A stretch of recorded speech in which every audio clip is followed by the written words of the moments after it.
মার পাল্টা মারের নিদান, সুকান্ত বনাম শওকত বাগযুদ্ধ। তৃণমূল নেতাদের গাড়ি থেকে নামিয়ে মারার হুমকি সুকান্ত মজুমদারের, আর সুকান্তকে পাল্টা শওকত মোল্লা। আমরা প্রয়োজনে রাস্তায় নামবো, এখনো নামিনি, আমি পরিষ্কার করছি, লাস্ট ওয়ার্নিং দিচ্ছি। এরপরে কিন্তু আমরা রাস্তায় গাড়ি ধরে ধরে মারবো, কিন্তু সেই জায়গায় আমাদের হিন্দুদেরকে বাধ্য করবেন। আমি বিজেপি নেতা হিসেবে বলছি না, মন্ত্রী হিসেবে বলছি না, আমি একজন সাধারণ হিন্দু হিসেবে বলছি। যদি সুকান্তকে বলি তুমি বলছো গাড়িতে টেনে টেনে নামাবো, আর আমরা যদি মনে করি 5 মিনিটের মধ্যে যে কটা বিজেপি আছেন এমন কেলাবো যেটা তাদের মুখটা আর কেউ চিনতে পারবে না।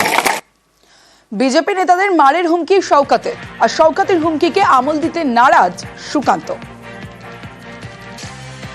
কত যদি দম থাকতো না, তো সিপিএম থেকে লাইভ শুরু করেছিল। দম নেই তো, এক ব্যাপার বাটা হলে তো সিপিএমটাই করতো। তৃণমূলে কেন এলো? কারণ পিঠের চামড়াটাও তুলে নেবে অন্য লোকেরা। সুকান্ত মজুমদার জীবনে বিজেপি ছেড়ে যাবে না। আমরা কালো যেখানে ছিলাম আজও আছি, আগামী দিনেও সেখানে থাকবো। যদি বাপের বেটা হয় আবার সিপিএম এ ফিরে গিয়ে পার্টিটা করুক, দম থাকলে পারে। এই প্রশ্ন আমরা করতে চাই, পুলিশকে লুকিয়ে রেখে বাড়িতে ঢুকে মৃৎশিল্পী হরগোবিন্দ দাস, চন্দন দাসকে খুন করেছেন শুধু হিন্দু হওয়ার জন্য। আপনার পদত্যাগ দাবি করি, আপনাকে আমরা জেলে দেখতে চাই। মমতা বন্দ্যোপাধ্যায় বলছেন যে যেখানে অশান্তি হয়েছে সেখানে কংগ্রেসের জনপ্রতিনিধিরা থাকেন, যদি তৃণমূলের জনপ্রতিনিধিরা থাকতো তাহলে। ওইটাই তো রাজনৈতিক কারণ।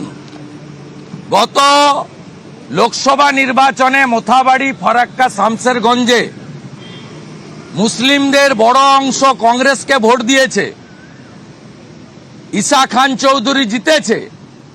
তাই সাম্প্রদায়িক দাঙ্গার মাধ্যমে মুসলিম ভোটকে ফেরানোর জন্য আপনারা করিয়েছেন। আপনি আজকে সত্য স্বীকার করেছেন এখানে।